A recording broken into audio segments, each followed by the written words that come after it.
For reasons I won't go into on YouTube, I've been finding it a little difficult to be creative lately. It's a new year, there's new energy, I feel like I should be refreshed and full of creative ideas and motivation, and usually I am at this time of year, but as the first few weeks of the year have come and gone, I've found that I actually don't have as much creative energy as I thought I would. I still have big plans and ambitions, but not really the day-to-day energy to see them through. I have things that I want to make, but when I sit down to make them, I don't feel very inspired. I just don't have much creative motivation right now, but that's okay because our energy for different things ebbs and flows at different times, and that's natural. Sometimes challenges come our way that take more of our energy and leave us with less capacity for other things. So as someone who makes videos about creativity, I thought it was important to share this side of things too. The side where sometimes it's just hard to be creative. Creativity is not something that is constant and unwavering. It's something that we build on and kind of grow as a muscle almost, but it's never going to be linear growth. There need to be some periods of rest on every journey. Even professional athletes have off seasons where they get to rest and recover. It doesn't mean that they lose everything they worked on during the year or that they're failing as an athlete. It's just a healthy, natural part of the process.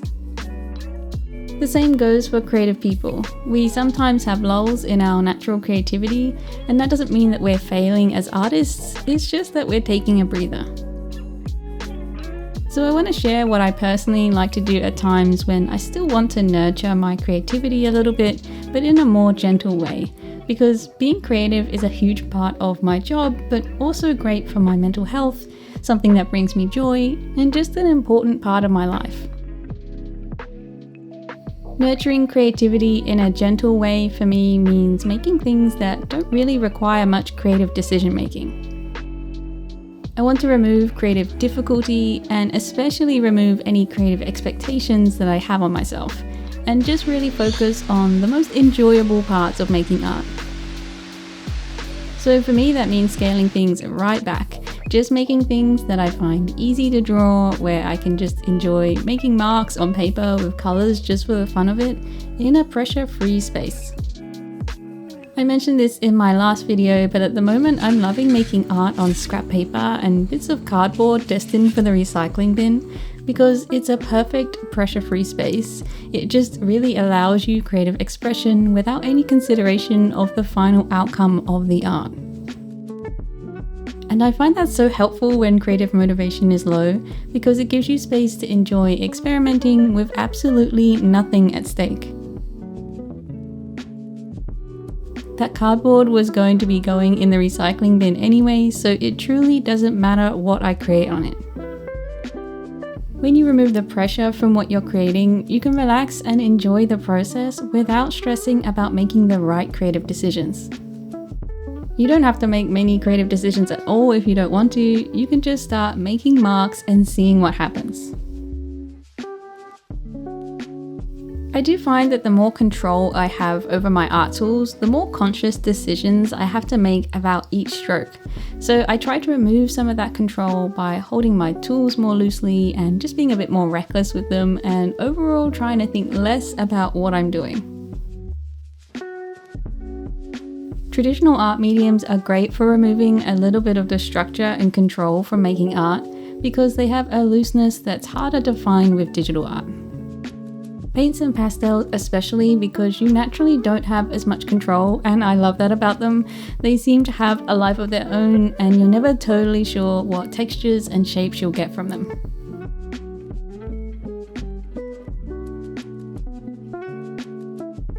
When I'm in a bit of a creative rut, I sometimes just like to put colour on paper purely because it feels good.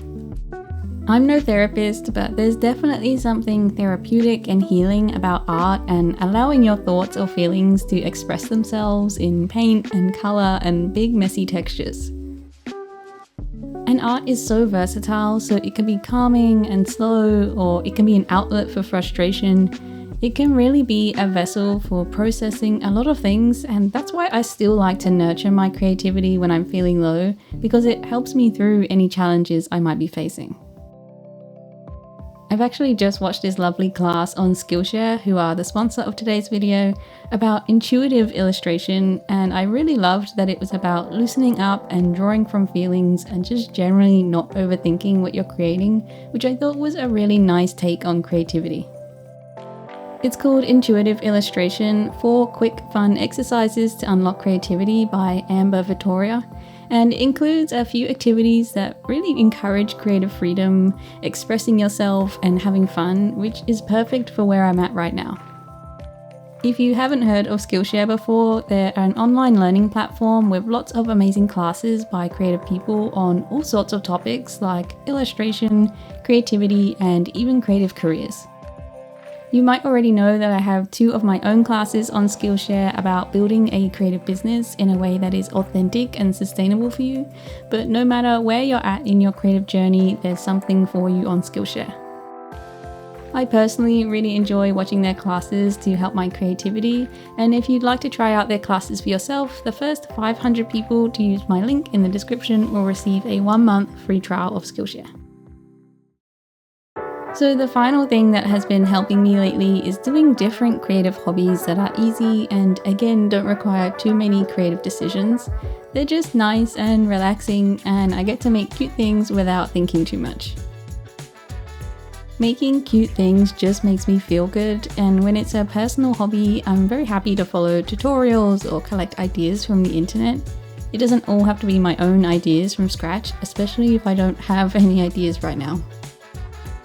Little craft kits are really good for that because they come with everything you need and instructions and a picture of what you're making, and I can just sit and enjoy making something.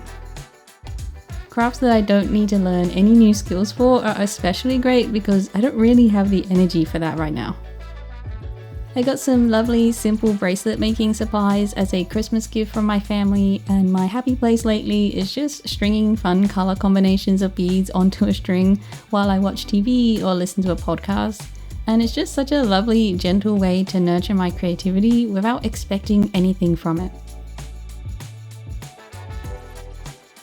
If I'm feeling adventurous, I follow a simple tutorial and make something slightly more complicated, and I think it works for me because I'm just following instructions, so a lot of the decision making has been removed, but just the fun, inconsequential decisions are left, like what colors I'm going to use. And they're not even for anything, which almost makes it better. I have no idea what I'm going to do with all these bracelets. I'm just enjoying making them, so maybe everyone in my family will be getting beaded bracelets as gifts this year. So I guess the main takeaway, if you're also struggling with creative motivation like I am at the moment, is just to be gentle with it, and if you do still want to make things, then remove all of the difficulty and just enjoy making marks on paper or doing little crafts. But it's also okay if you really just don't want to make anything at all right now. Your creativity will still be there when you're ready to come back to it. If you have too much going on right now and making art isn't serving you, then allow yourself to step away and fully rest. But for me personally, I know that art and creativity is self-care, so even if I don't feel very inspired right now with new ideas, I find that just creating small, easy things or making intuitive marks helps me process whatever challenges I'm facing in this chapter.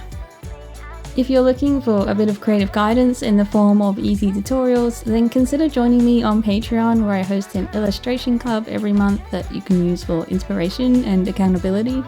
I also have lots of video art tutorials on art basics like color palettes and composition, and step-by-step guides to teach you how to draw things that you can get instant access to when you join.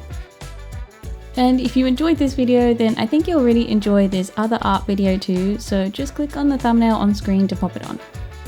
I love being able to share these videos with you. I appreciate you all so much, and I'll see you in the next one. Bye bye!